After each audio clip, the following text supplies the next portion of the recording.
and broke the desk. Within a minute. That's just so wide open, I I was fine as my fellow commissioner. You just take credit. Sure. You pay for my time.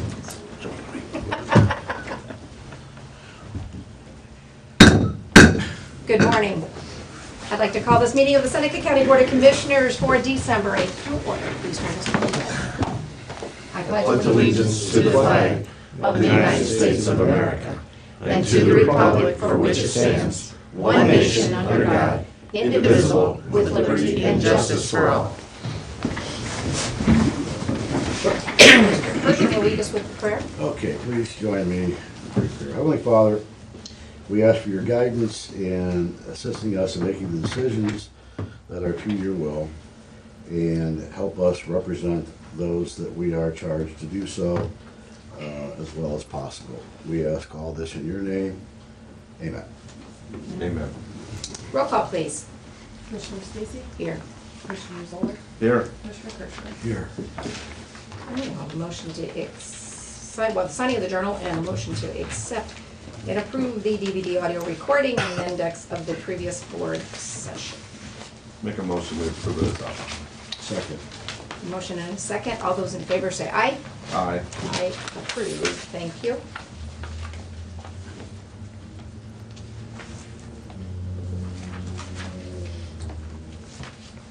Okay. Any adjustments to the printed agenda?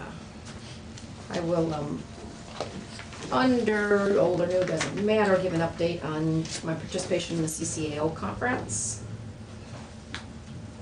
Anybody else have anything? Stacy?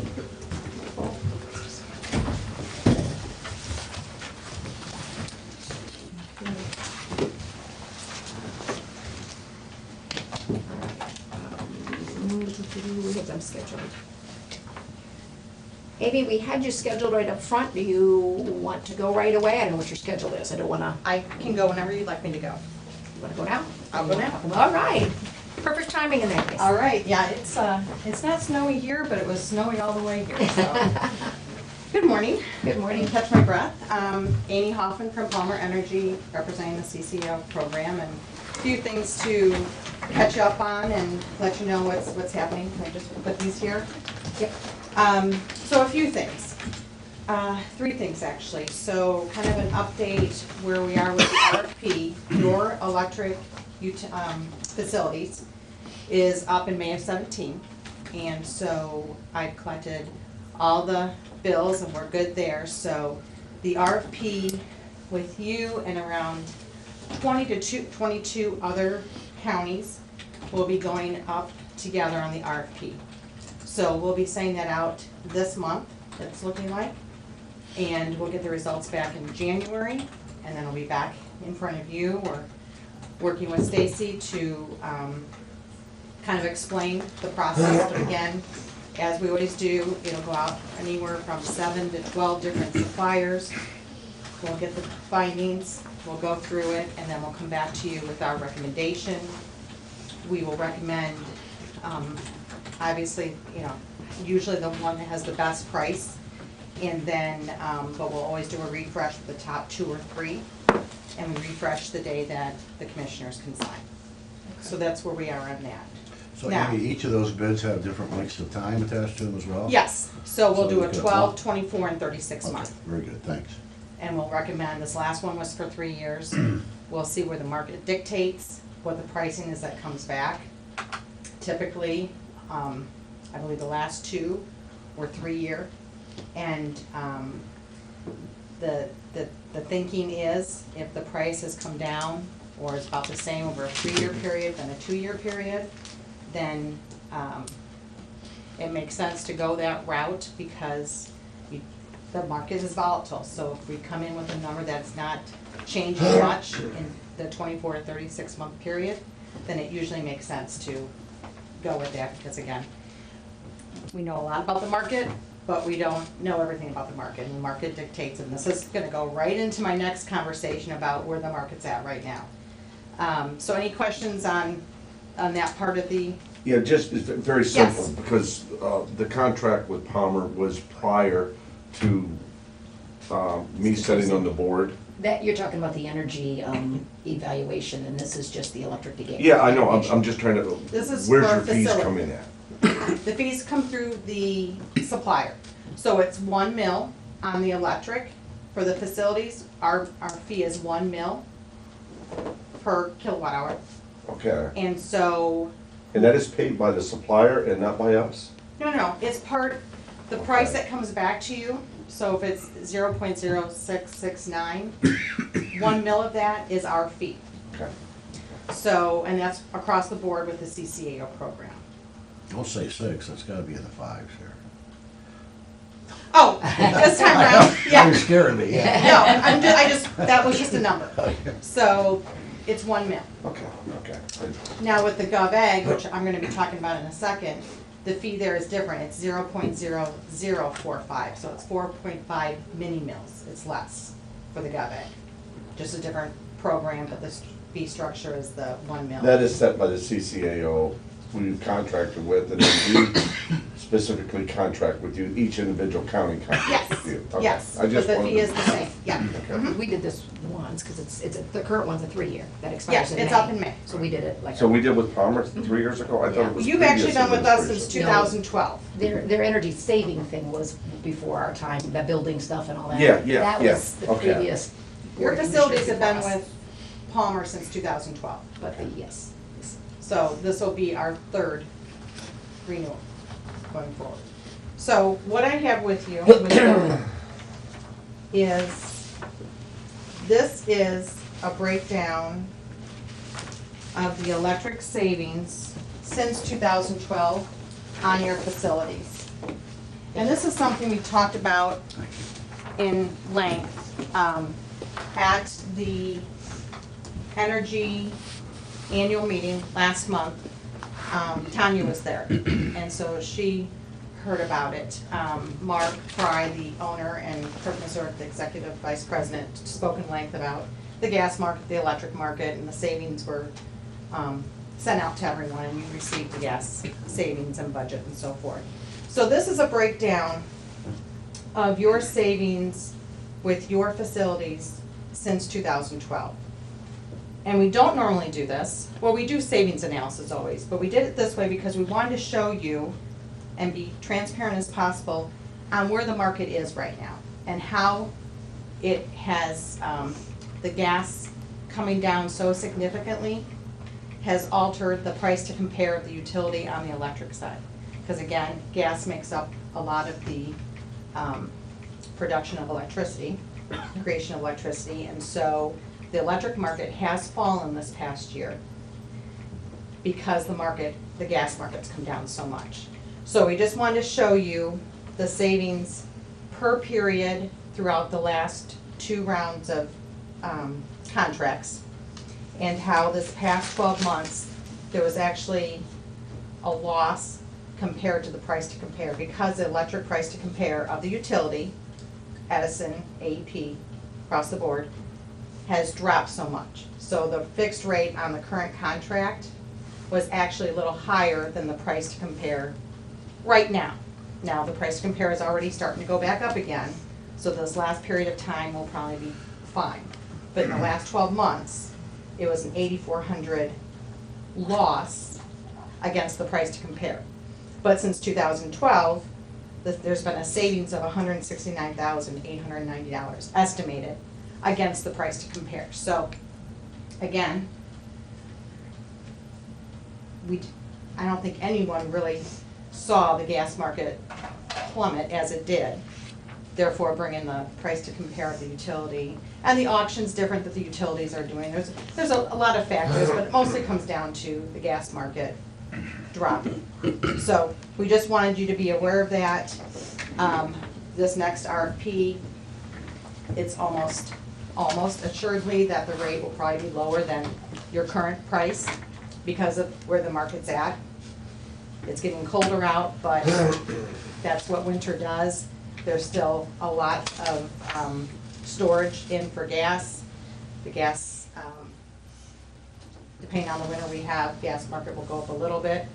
price to compares are coming up, but again, the electric market is low, so that should do well for you on this next go-around. Let me make Questions sure, on that? let me make sure I understand this matrix. Yes. You got 4 years worth of savings here, but it was really a 3-year contract, right? Well, because we went into the last contract. Okay, so. This contract started in 14. So this also shows you what you did from 2012 to 2014, Okay, since well, you've been in the program. See why you would do that, because that was a pretty big number. I get it, okay. All right, I get it. You're on to us. However, but even last year, the first year of the program, the savings was $11,743. Yeah, it's still a net savings. So there's still I a get it, savings. sure. But we wanted to show you, that, And you can't show 16 yet because you don't have it finished year. exactly. And we did it from, just when the actual program began. So yeah, so there's still gonna be another 6 months in this program. And like I said, the price to compare is already starting to come back up again. The market, is always fluctuating. So that's where we'll have a final say in May, when this contract's How up. close is the commercial bids to the residential bids? Typically, Very close, very close. yes. Commercial bids are usually lower. I would assume that, because they're Yeah. using more Yeah. juice, Yeah. okay. Yeah, But I just seen them, they're out there at a .054 and Yeah. all that range and, okay. yes, so, all right. So that's that discussion. Are we good? Any questions right now? Okay, and if you do, you know where to find me. So now, what I'm coming back to you, and this is, Stacy, did everyone get this? I sent it yesterday. I didn't get those printed out, no. Okay, that's all right. So this is the RFP results for the 2 communities that are in the Yeah. electric government aggregation. I didn't print it. Okay, much just saw it. Oh, okay. So Big Springs and Clinton Township have been in the government aggregation, and their contract is coming up in May of 17. So we did go out to bid. Your community and I think two other counties had theirs up as well. And so we put them all out together. And these are the results of the RFP. The pricing that has come back. So again, same thing, just like we do for facilities, we sent it out to multiple suppliers. 3 responded, and which is not unusual because Gov Ag suppliers are, not every supplier wants to do residential government aggregation. So we sent it out to multiple, but they just didn't respond because that's just not their niche. They'll do facilities, they'll do governmental facilities, they'll do large industrial or schools, but they're not necessarily interested in doing residential. So IGS, Dynegy, and Constellation came back, and just for your knowledge, IGS is the current supplier for those 2 communities, and they came back on this as being the best offer again. So what we did was we put down the supplier price offers for 12, 24, and 36. That's that first table. So those are the offers. That's the total estimated annual community savings compared to the current contract. So there you go. The rate is lower than their current contract, and there's a savings potential from that. It's a fixed rate. So, yeah. IGS obviously is the lowest on these things. Yes. Is there some startup costs that other ones have? In other words, if you're the current supplier, No, it's pretty much seamless? correct. From one to And the next, quite okay. honestly, they're all seamless. We're still, no matter what, Right. we're still gonna do But in an some things, opt-out letter. in some things, they've got us, Well, they have the redo the business, they don't billing wanna and- lose the business. okay. And it's gone very well. I have not received any questions, complaints, or whatever from those 2 communities, and I would assume you would hand them my way. Well, I just wonder if, the reason that IGS is bid is consistently lower is the fact that they've already got the business and don't. Yes, that's Want to typically the lose it, case. okay. Yes, absolutely. No early termination fees again, which is nice, so a resident can enter, and if they decide they don't wanna be in it for whatever reason, they can leave, and there's no fee to leave. Really? That's been the case over the last 2 or 3 years, like in Toledo and Nyack. and ours is up in May of 17 as well. We have a $25 residential fee to leave early and a $50 commercial fee. More than likely, that won't be the case this year, this time around. It was then because it started in the early 2000s. No other suppliers were around. First Energy Solutions had it, and, you know, that was just, they put that in and we said, okay, because there wasn't competition with it back. Now there's competition. So if they want the business and someone else isn't offering a termination fee, you know, they're not going to either. So those are the offers. What we also did, the second table, is we did a potential savings compared to, no, actually, hold on. One of these tables is for ones that are directly with the utility and not doing anything right now. So we did two comparisons. We did the comparison against those currently in the program with the fixed rate that we're offering now, their savings.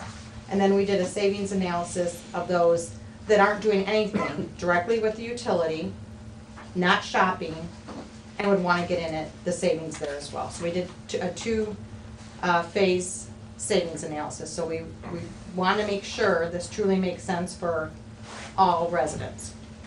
And when it comes down to, and you can obviously, no decisions are being made today, you're just looking this over. So our recommendation is to do a refresh with both Dynegy and IGS, only because Dynegy came in second, and we recommend the 36-month. So what I did was also I sent over to you, Stacy, the Dynegy contract for the prosecutor to review. I didn't send IGS because that's already been approved. We did that 3 years ago. So we would want the prosecutor to review both before we do the refresh, in case Dynegy moves ahead and they have a better price than IGS, then we're gonna go with Dynegy unless, you know, you want to do something different. It obviously comes down to you, but this is just our recommendation. So right now, IGS has the best offer. We're recommending 36 months because of the price they're giving us and what we anticipate the price to compare to be going forward. And, but we'll do a refresh with both Dynegy and IGS. And then the day that the prosecutor is good with both, I'll come back, I'll present, and then that's the day you have to sign. I'm glad you mentioned the exit fees and stuff, because I'm not sure that the general public is aware of, that's probably a harsh term to talk about trying to slam people, but they are trying to get people to change, and as Well, it's happening all the time. yeah, and you're looking at your bill, and there is, what you don't read is a $100 Correct. exit fee. Right. Or whatever, and there are some companies out there whose names can be confusing.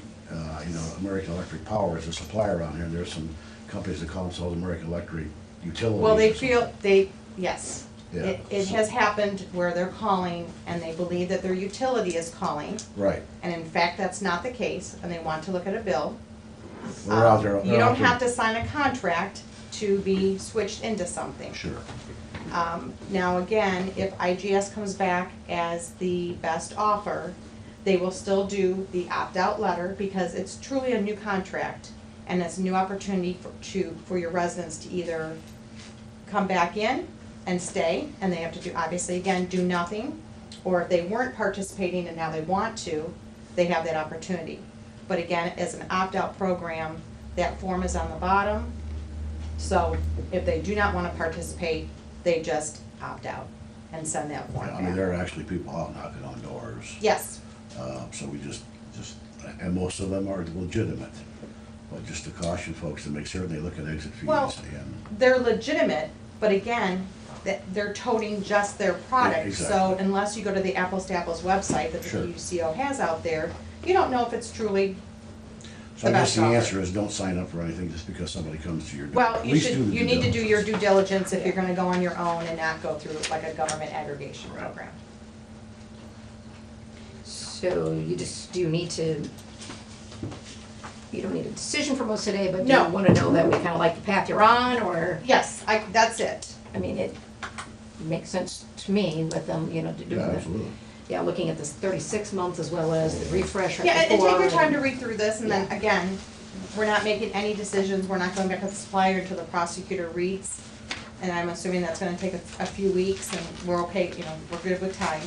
Yeah, I mean, for the amount of money we're talking about, it's very comforting to know somebody like Palmer is out there watching our best interests. Well, we So appreciate We that. appreciate that, it's worth every penny. Yeah. Very good. All right, thank you. Thank you. Yes, I do. I'll go back to the top of the agenda there on the old business. I'm gonna cover the CCAO stuff just now, just because it's on the right end, so I don't forget it. Participated in the conference that began late Sunday and continued through Tuesday early afternoon. I'm not gonna read all this stuff, but we did receive the 132nd General Assembly legislative platform. A lot of details, covers a lot of territory. Had participated in the business meeting, new officers were elected. I participated in a session working with the Board of Elections, and talked to Stacy a little bit about that yesterday. The state offer on assistance on the poll books is still out, but it does expire in the end of June in 17. So I'm thinking we might want to ask the Board of Elections if they're going to have that. I know they've submitted budget, if they've got that in that budget for whether it's 25 or 20%. They said 75 to 80% of it gets covered by the state. I know they didn't want to do it going into a presidential election. I remember that discussion, but I don't remember what the numbers were, et cetera. So that's one thing to watch for, but no solid new information from the legislative session on the Medicare tax. Going back to the Board of Elections, anything about the voting machines, anybody talked about that? Talked a lot about it, and they're going to try to force the suppliers to get into a point of giving some actual numbers. The state legislature obviously is reluctant to say what percentage of what they would cover when there hasn't been a supplier that's given them a solid number on what the expected costs are. And The assumption is the state will cover some of that expense? well, they know that that's the interest, and by far the interest of the organization to protect all counties because of those major expenses. And most of the equipment, they say, really has a 10 to 15-year lifespan, depending on the system you have. Some counties very concerned because they went with some new equipment because of failed equipment some point in the last few years. Mhm. And so they're wondering how to protect them a little bit because they've made an investment to do that. And if this new system isn't compatible with that, a reinvestment for them. So lots of discussion, but again, there's a lot of things details to get worked out before they can have any answers on that. Well, I don't want to prolong that too much, but I think there will be some real kickback from folks if it's purely electronic, because, there are those people out there who will not vote unless it is a paper Yeah, verifiable ballot. yeah. And frankly, I don't blame them in this discussion of hacking and all that kind of thing we have out there. And in that session in particular versus the legislative session, talked about the fact that, the state's equipment is not online, it's not connected to the internet, so they talk about the security aspect of that and how it's, not what people think it is in terms of that hacking ability, but yet there's still things to do, and even just the scanning system and the tabulation through the scanning systems, which is like what we use, fill in the circle, and then it's the scanning system. Like I said, the Medicaid MCO sales tax issue, again, doing what they can. They know it's a $200 million or 7.5% total for all the counties and transits across the state for fiscal year 2018 or 2018. And so all we know is that we're looking at come July, we're gonna get hit with a partial year of it, of what the loss is to us at this point in time. The opiate crisis assistance, if I could highlight one thing, was really emphasized as being, a top thing when they're talking about the structure of, under infrastructure of all the budget demands that the legislature's gonna have and various programs, but so I'm not gonna go into all that now. I brought you copies back of the annual report. And then, I know this just came out and they had them on the chairs for the annual meeting. I know you're gonna wish you would have had this when you went to Heidelberg. I know I'm glad I'm gonna have it come Friday, but it is hot off the press, and it's Ohio Counties Matter, and it's a very nice explanation of county government as a whole. and it'd be beneficial for us when we do things with some government classes and things like that, so, but this they just came out with. Can we order these in bulk? I got Lots. the request in right away, and I brought a full box back with me, so. So we now have some. So that's just an update there. Okay, the Justice Center, December 6th report, produced Monday is out. I don't know if it's been posted yet I or didn't not. get it up yet. Um, I'll do that today. Just talked about the masonry shafts, 4 vertical shafts going in, that the underground utilities and that stuff's completed. I think a highlight of this report is the talk about the tower, or the crane, the tower crane. That's going to be 124 feet tall, and that it clears the tallest building in the area, as that thing is going to have to swing out above some of those other buildings. But anyway, I don't know if anybody else got anything else to add on that. Our meeting is next, no, not till the 22nd. 22nd, our next leadership team meeting, but that's the current report that'll get posted on progress over there. Anything else to add? Okay. 22nd at noon. 22nd at noon, public safety, yes.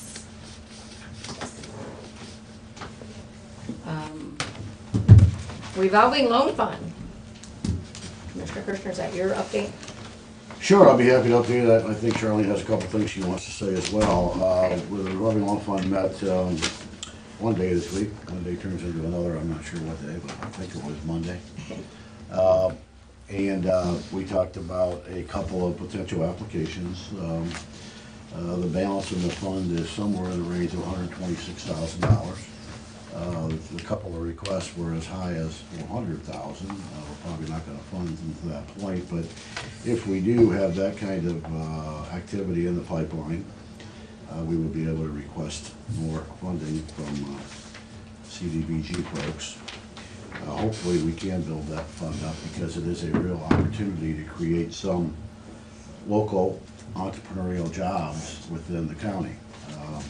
The idea of this fund is really a great idea, close to my heart when it comes to lending people money and trying to get started in a business.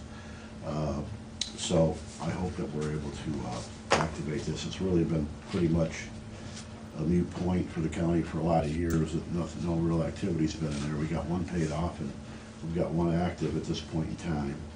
So I'll let Charlene go through the resolutions that she's talking about here.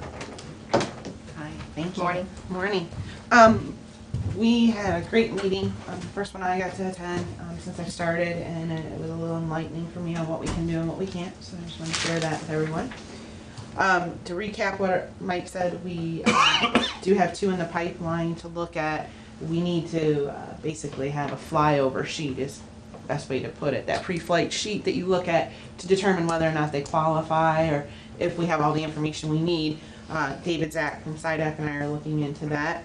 And that leads into, with David's extensive knowledge in the Seneca County economic temperature and what's going on in our community, we thought it was a great idea to add him to our board, or to our committee. There is a resolution we're presenting to the county commissioners to add David Zach for a 3-year term to be part of the committee and to help with everything. I think that's just another great asset and another tool for marketing as well. David's pretty excited about it. We did also hold a brief marketing meeting during that period, and we are going to have a very large follow-up meeting for marketing that will be coming January 19th. And the team is going to be looking at our brochures, potential intern to do marketing, how we can get the word out, all kinds of great stuff, just a nice brainstorming session on what we can do. So I want you to know that we are actively thinking about how we're going to be able to use those funds and get these out to the community. During the research of the revolving loan funds, I found that we are allowed to have an administrative fee come from those revolving loan funds of what's paid in over the last 12 months. So it was determined, and the rule under the revolving loan fund policy and procedures is that we can charge a 20% administration fee on any payments collected in the previous 12 months. So what we determined as a committee was that that would come out of the interest portion of the payments that are made, not to exceed the maximum of 20% of all payments received. So to explain how much that would be for 2016 for a administration fee paid to regional planning would be $233.94. While minimal, it covers postage, paper, the time we spend on processing the payments, and the necessary functions of administration. Projected for 2017, for a 20% admin fee would be $401.04. And that is totally projected because it's based off of the one loan that we are working on. If we obtain more loans, of course, those fees could fluctuate up, but never to exceed 20% of what we collected in the last 12 months or $100,000. So if this animal grows, and we have many in the pipeline and many that we're working on, we are capped at what the maximum administration fee is. You can imagine as well as I would imagine that if we get to a point to where we have $100,000 in administrative fees, we're probably going to need them because we're going to need somebody to facilitate taking care of all the revolving loan funds. So, that's a great goal to have in years down the road, but we want to make sure that we're covered between 16 and 17 at this point. So I've presented 2 resolutions for the county commissioners to sign or approve. One for the 2016 20% administration fee, not to exceed that 20% and to be taken from interest per the guidelines, and one allowable for 2017. My goal would be is to bill that at the end of the year in December because I'd just rather do one bill instead of a monthly bill for it. And that percentage is based on recommendation from the state. That is from the state's policy and procedure manual for the CDB, or for the revolving loan fund, part 2, 1G13, and part 3, 1E1. And I can quote exactly what it says if you'd like. No, I just wanna make sure I get a clarification here.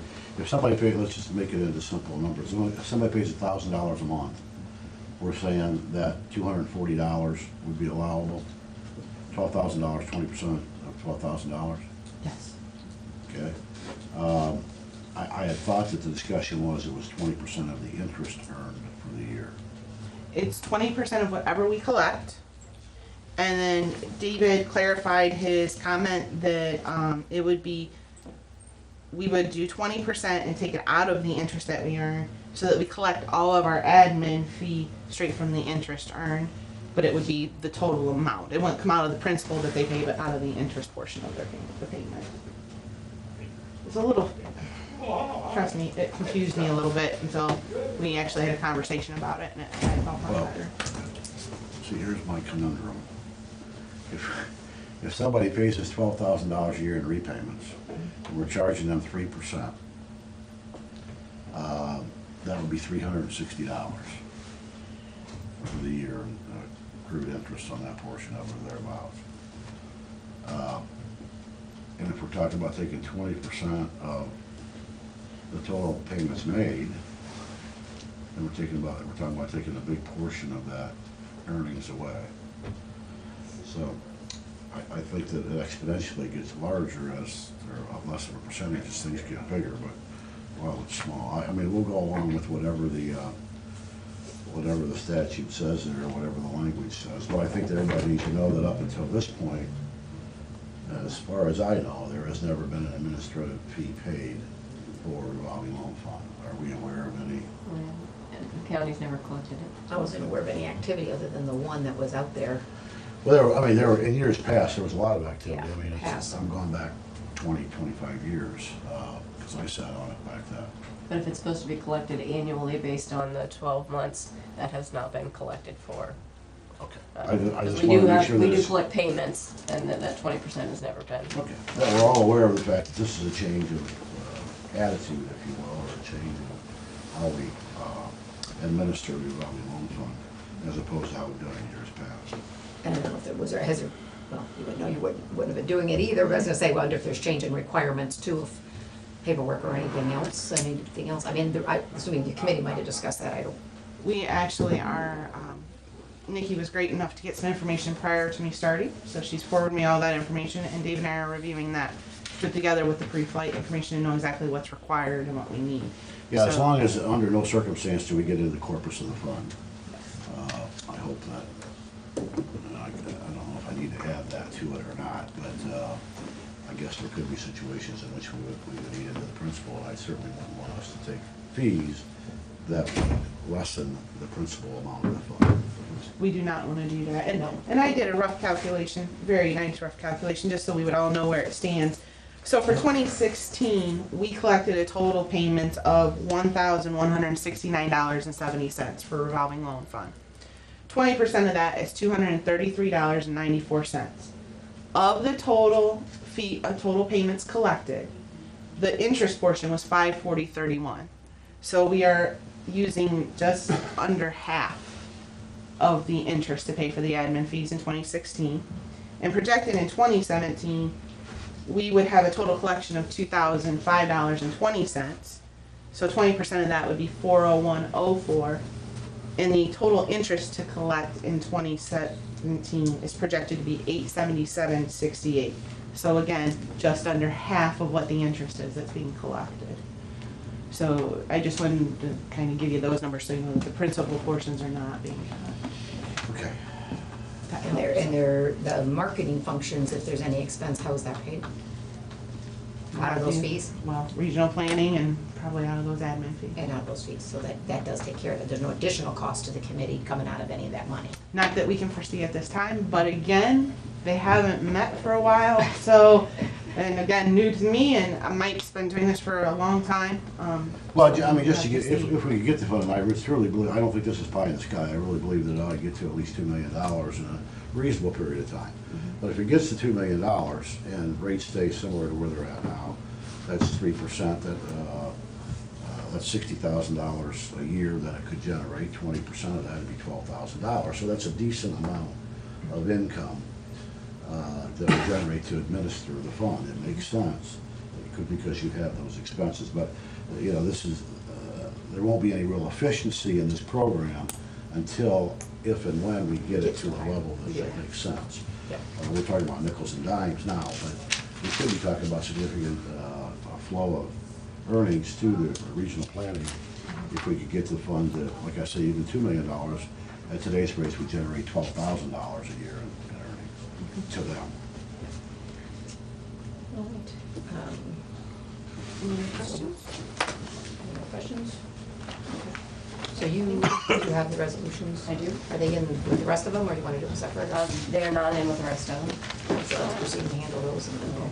Nikki, can you reprint them, because they all say November. If you Okay. prefer, I have a resolution appointing David Zach, CEO of SIDEC, to the revolving loan fund committee. The term starting December 8th, 2016 and ending December 8th, 2019. I have a resolution approving the 20% administrative fee for the revolving loan fund to be distributed to the Seneca Regional Planning Commission for FY 2016. And I have a resolution approving the 20% administrative fee for the revolving loan fund to be distributed to Seneca Regional Planning for FY 2017. Okay, I'll move for approval of those three resolutions. Second. a motion and a second. Any comments, concerns, questions on resolutions? Okay. Want to call the roll? 'Cause she's Order. Commissioner Zoller. Yes. Commissioner Kirschner. Yes. Commissioner Stacy. Yes, approved. Thank you. Right, we have Board of Elections listed here under old business. Yes, it's probably a little bit old, a little bit new. We've discussed this court order that's been, I don't want to say haunting, that's been over us since 2002 is when the court order came that the judge put upon us to pay the directors of Board of Elections 20% of the, or 80% of the recorder's salary. And during many of the budget discussions and many things over the years, it's always been looming. So we met with a couple of the board members of the Board of Elections, and since we have been working very well with the Board of Elections, you know, this new board is very open. They have agreed, if we're in agreement, to legally get rid of that court order. Terminate the court order, so that way it gets a sticking point in a lot of conversations as we move forward with budget talks, and so The two members that I spoke with seemed very, very positive. They're gonna bring it up at their next board meeting. I told them I would bring it up today, to see your thoughts on this. Do we have the authority to terminate a judge's order as long as both parties agree to it? Yep, Derek had drafted up the agreement for us that, because I specifically asked, can you draft something up that would legally terminate that court order? Do you So know, well, I don't wanna put you on the spot, but as it relates to 80% of the auditor's salary, do we have any idea what range they're in now? they are at, the recorder salary will change next year. Is it the recorder's salary? Recorder salary, yep. Because of the legislation and all the salaries. So it will go up, currently it's at 41,000, it will go up to 44,000 and then some change. It's a little above the 80% right now because of the 3% raises we have allowed them. But we do get comments made that you can't give them a raise because, you know, the court order says this. Well, the court order was intended to be a minimum. So, but there has been some conversations that we can't go above that amount either, and so it's been Well, a I think sticking there point. probably are also some total compensation issues. I mean, the recorder may not get comp time. That could be $100. Yep, And yep. a few other things that one gets that the other one doesn't get, and vice versa. So, yeah, I'm glad to get rid of it if we can. So we'll see if they act on it. They, the chairman said, tell me yesterday that time they did the things they were doing related to the recent election. At their meeting, they didn't cover it, but they would in their next meeting, and I didn't ask them when that was. So at least I think we're tracking along the same lines. Need a of motion? there. We We're can. gonna wait till they act Well, I on think it? we ought to You wait want till after their decision, then What if they say they're gonna wait till after our decision? we're at a stalemate. This could be a checker game. Yeah. I would approve it, I would move that we approve it pending the Board of Elections. I would second, if that's a motion, I'll second it. Yep, okay. A motion and a second. Any further comments? I think it's a good cooperative step to make and, you know, stop looking back, let's look forward on where we're going with things. And like I said, we had good discussions about their budget. They gave us some preliminary numbers. We gave them some feedback on that a little bit. And, you know, that's all yet to be determined for everybody's, but, so, no further comments? We'll call the roll, please. Commissioner Kirschner? Yes. Commissioner Zoller? Yes. Commissioner Stacy? Yes, approved. Okay, I'm sorry, today, right, Okay. Go ahead and pass the resolution. Are we having any time constraints to do the executive session, or can we handle the new business I first? think we can. We can handle the business, there's no time constraints, okay. All right, proceed with the new business as printed on the agenda, please. Okay, I do have some bill vouchers that weren't on there, they came in kind of late, but they've asked us to do, so I do have some bill vouchers for you. I have an appropriation adjustment within the general fund, moving $1,000 from burials to grave markers. This is at the request of Veteran Services. I have a supplemental decrease to the permitted appropriations for the VOCA grant fund. This is the request of the Victims Assistance. She's reducing various because of how her grant falls, so she's reducing them to prepare for the 2017. So she's doing a total reduction of $49,274.39. I have a supplemental decrease to the permanent appropriations for the VOCA grant fund. It's her second. Okay. Permanent decrease, she is reducing, this is her other VOCA line. She's decreasing $4,900 in her various lines. I have a resolution authorizing a fund transfer be made to the VOCA grant fund. This again is to close it out from her transfers out to her transfers in of $9,977.88. I have an appropriation adjustment within the delinquent care and custody fund. She's moving various amounts from her salaries, supplies, equipment, contract repairs, other expense, Medicare, all to her transfers outlined to prepare to get it to move to her 2017 fund. It'll be a different fund. The total transferred would be $20,632.91.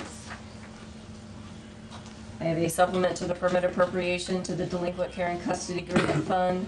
She's putting $53,342.34 into her transfers out.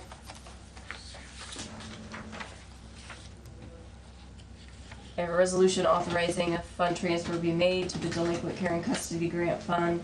Again, she's moving from one fund to another, the $73,972.25.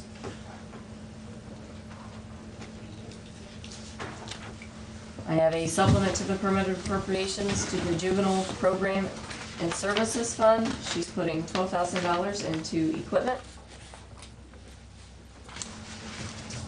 I have a decrease to the permitted appropriations for the dog warden fund. This actually came from the auditor's office, with some increases and decreases. Her total decrease comes out to $9.93. I have a decrease to the permanent appropriations for the real estate assessment fund. With her various lines, she will end up decreasing a total by $82.44. I have a resolution authorizing an appropriation adjustment within the general fund, moving $3,408 from our insurance premiums line to official bonds. We need to get the bonds paid for so these elected officials can stay in office and come into office next year. I have a supplemental decrease to the permanent appropriations for soil and water. She's doing a total decrease of $16,711.02. I have an appropriation adjustment within the general fund. This is moving monies out of our contingency line to our contract services, our regular contract services line and the jail line for $45,000. This is for maintenance and utilities, a little higher than what we anticipated. I have a resolution amending the board's orders of November 22nd, 2016, Journal 92, page 567. It's an appropriation adjustment for the general fund. I think it was the, let me look. Contract repairs, lines.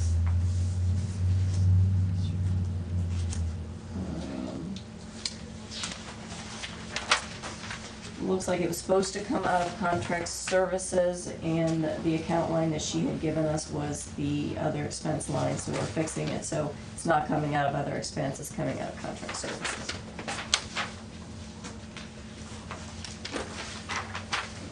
I have a resolution terminating Melissa Payne as intermittent paramedic effective December 1, 2016, pursuant to the Ohio Revised Code 124.30B. I have a resolution authorizing the memorandum of understanding for the grant agreement with Local Government Safety Capital's grant program for public safety equipment on behalf of the Seneca County EMS, authorizing Mike Kirshner to sign. If you want any additional, you can ask Ken. I have a resolution authorizing the contract with Xerox on behalf of the Seneca County Recorder's Office. I can explain whatever you guys need to know about those two resolutions. Okay. I'll just get through reading these Yeah, first. that's why I'm not gonna. Resolution authorizing the contract with RJ Runge Company for the prosecutor's office renovations. And that is all the resolutions I have. Oh, and there was one in there for, declaring necessity for the levy. It wasn't like it wasn't a full page, it was just a regular piece of paper. Okay. Sorry. Nope, that's okay. I'm used to our I know. by 14. Okay, I have a resolution declaring the necessity for a levy of taxes in excess of the 10 mil limitations. This is at the request of the School of Op, which they've been in, to explain. This is our resolution allowing them to put that on the ballot. Now that's all the resolutions I have. Yep. Do I have a motion and a second, then we can have discussion? I'll make a motion to approve. I'll second. I have a motion and a So we second just on need to the, do to approve resolutions Should be as signature. presented. Comments, concerns, questions on Runge's contract. It's the second to last one we just had read. Use of the prosecutors, it's for the prosecutor's office. The contract was reviewed by the prosecutor. Yes. Yep. Is there a, what's the time frame? I mean, is there a time frame restriction on that in terms of completion date? Completion date we have set right now is March 31st, 2017. Is what's in the contract. And a start dates pending the meetings and so forth, but basically they could start whenever. Yep, as soon as the contract's signed and they get the notice to proceed. Okay, all right, that's the only questions I had on that one. Anybody else have questions on any others? Just an ongoing question, are there appropriation adjustments? Is there any opinion we can get from council about dollar amounts that can be automatically approved by the administrator? And we had this discussion, I know 10 times. I know. I saw another $9 one and a $3 one and whatever. And because it's legislation, the prosecutor said because it's legislation, it has to come from the board. During session.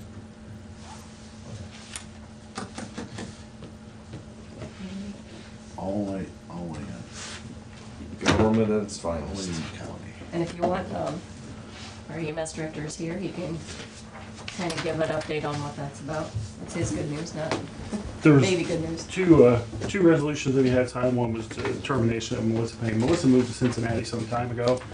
We just hadn't done anything with her, so she's still an employee, but she doesn't live here anymore. So we just took her off the books. So that's what that resolution was, cleaning that up. She moved to Cincinnati, took a full-time position down there with another ambulance service. The other resolution was I completed and submitted the application for the local government safety capital grant round 2. The last grant we got was $330-some thousand. There's still $160,000 left on the table, so I applied for that. I went out, I came here and got a memo of understanding signed by the board, which Mike was able to do for us. And then I got on my horse and ran around the county and got the Village of Bettsville, Liberty, Jackson Townships, Scipio Township, Village of Bettsville, or Village of Bloomville, and one other, I don't remember who it was, sorry. To apply for that, what I'm applying for is safety equipment to put the lift load systems in all the ambulances. The ones you saw here in the new trucks, we have 3 ambulances that don't have that. Those are about $25,000 a piece, so it's a $75,000 upgrade to the trucks. I hope to do that, and then also, if we get that grant, to purchase a new vehicle for myself, because my little Jeep's got 1 million miles on it, and it does great. And then also an additional, an Echo unit, a new Echo unit. Because the one we have, even though it is a 2014, it's already got 70,000 miles on it. So it's a long way back and forth across this county. So we're just trying to stay ahead of the vehicle situation. The grant that we just received put us way far ahead in that as far as ambulances go, but we have other additional vehicles and things that we need to make sure we maintain, replace before they're dead, you know, that kind of thing. And that's what all that was about. Total amount of your grant Yes. request? 163,000, I believe. That's how much money was left on the table, so that's what I asked for. Might as well. I did notice in the grant documentation that they said if you got in excess of 100,000 the first round, you probably won't get anything the second. But the gentleman at the state actually called me and goes, you know, there's money left on the table, you should apply. So that to me felt like karma, because nobody from the state calls you and tells you there's money for you. So I figured I'd better go ahead and apply for it, just in case. And you know the answer is no if you don't ask, right? Well, he's gonna say no Might as anyway, well but he try, wants, right? I think he gets like a free set of steak knives or something for everybody that applies for it. He's kidding on that. He's a state employee. Probably, Would not I don't take any know. benefit of Yeah, such. they don't even give you water at meetings at the state. Do you have a question? Yeah, those lifts and the ambulances, those can be taken out, those at 25 grand a pop, they can be taken out and put in the new ambulances when we retire the old one, right? Yes, sir, yeah. And the interesting thing about that is the people that we purchased the ambulances from this time, which is Burgess Ambulance Company out of Loudonville, they are one of the only certified installer refitters for those, and they'll do it for us. Once we buy our trucks from them, they'll do it for free for us. So, I thought that was kind of interesting. It's usually a $1,500 installation fee, but they did ours because we bought 3 trucks. I mean, I'm sure we paid for it, you know. Yeah. But that's what those resolutions were about. All right, thank you for that explanation and update. Appreciate that. Okay, any other comments, concerns on the resolutions as presented? We've seen that. Call the roll, please. Commissioner Kirschner, Yes. Commissioner Zoll, Yes. Commissioner Stacy. Yes. All approved. Thank you very much.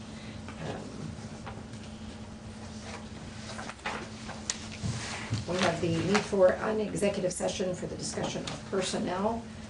So we may have action afterwards. I'm just not sure of that, but we could proceed with public comments now if that's the desire of the board, rather Sure, than sure. for those who love hanging with us but got things you gotta go to. So we'll do public comments at this time, and Floyd Adams is here in the front. Floyd. Good morning. Anyway, my name is Floyd Adams, a resident of Seneca County, also a disabled veteran. I use the County Veteran Services Transportation. A while back, we had a discussion regarding that about a year ago. It has reared its ugly head again, this time in a very serious manner. The transportation coordinator did violate my rights under the HIPAA Act. So I have filed a civil rights violation against him. And if it goes as far as the county, I'm not sure. I've also filed against the Department of Veterans Affairs. They found in my favor that between your employee and their employee, that they did violate my civil rights. So the VA took care of their person. And I don't know where it's gonna go from the federal government yet. So this is a courtesy call, to let you know what had happened. So just give you what was happening. In case, you know, the federal always come knocking on your door. So, that's all I have to say. Appreciate that, thank you. Thank you for your service also. Anything else for citizens' comments? I don't know if Kathy. Charlie. No, okay, Charlene. I just wanted to give the commissioners an update on the CDBG grant for next year. Just some timeline issues that we're gonna be coming up against, so that you know what's coming down the pike. No guarantee, but the word I have gotten is, so far, is that the state is going to put those on a 2-year cycle. Because we did a carryover of 16, we could potentially be getting 16, 17, and 18 in our application next year. So it would be a 3-year and then go to 2-year, of course. There are set aside funds for different projects in small villages and towns, or to remove blight. Some of those have to have up to $500,000 caps, and those are extra funds outside of the typical CDBG grant that we work with. So those are things we're going to be exploring. One of the requirements of the new grant is that we do the CDIS, which we discussed during regional planning's board meeting last night. It's the Community Development Information Strategy. We cannot apply for CDBG funds unless we have this completed. So we will be completing this in conjunction with working on the CDBG grant. The CDIS will require a lot of participation from the commissioners, as you will be making the final decisions on the priorities of our community development strategies. So I will be getting some training to you to talk about how we're going to move forward, what the timelines are, and the processes. So the next steps that are going to start taking place are going to be talking to our communities about how to properly administer income surveys, because we do need to update our income surveys basically throughout the community or county, as well as working on the pre-application for communities and stakeholders to get into us so that we can start reviewing those for the grant cycles that are coming up. So I just wanted to give you an update on that, let you know that these things are going to start happening, and it may not be as pleasant as usual with that. A rough count of, or a rough idea on the dollar amount we're talking about with the, either a 3-year, or, because we knew we put aside because we could have potentially bigger projects, is why we held on our 16 to roll it with 16 and 17. I did not bring that with me. It's Okay. written on my big board in the office. I don't remember That's the where I dollar keep figure it. either, that's otherwise I would, yeah, I don't I can remember get it. back to you with it, but Okay. it's just nice to know that we could potentially be getting 3 years instead of 2 years. Because like I said, there's a reason we held one, is to have bigger, bigger projects, so it's still, it'll be a 16, 17, 18 year, not a matter of projects for each year. The CDIS, is that gonna be, I meant to ask you this last night, is that gonna be something that's new with each CDBG program year, or is it something done I believe Once- it's good for 5 years. Good for 5 years. 3 to 5 years, and I want to double check that again. It was a very brief training that we had in Huron on it, but is a requirement. So I am going through it, making sure we do it all right. It's basically every month there's going to be public hearings and meetings and things So it's a little more submitted. extensive than what the CHIP program does, and that does theirs Yes. every other year. Yes. But if it's good for 5, at least you get, it would get you through 2 program years if they're going to go for a 2-year cycle, which, like I said, we have a year to get caught up, but. And this and the CDIS involves, while it is ultimately the commissioner's decision on ranking for the CDIS on projects, it involves every community nonprofit in your county for them to submit their thoughts, government entities, citizens, other stakeholders, business planners. It's an all-encompassing community development plan that we have to put together for the county. So time will be Yeah. well vested. And it has to be done, starts in January and has to be done by June. And I have the timelines, so those were shared with the board members and all 3 of your board members, so those have been shared with you. There will be training coming from me, so. Does the LMI's survey's going to have to be done before anybody can be an applicant in the CDBG year? Or is, They can do the pre-application to us before we do our application without the income survey. in the But, final app? but the final app, I need to have that because it's going to determine who we approve from the Based on pre-applications. the eligibility, sure. Okay. Any other questions? Thank you. Thanks, Sharon. So I move we go into executive session. I'll second that. We have a motion and a second for executive session, and this is for the discussion of personnel. Call roll, please. Commissioner Herschel? Yes. Commissioner Zoller? Yes. Commissioner Stacy? Yes, it's 11:02. Carpal tunnel.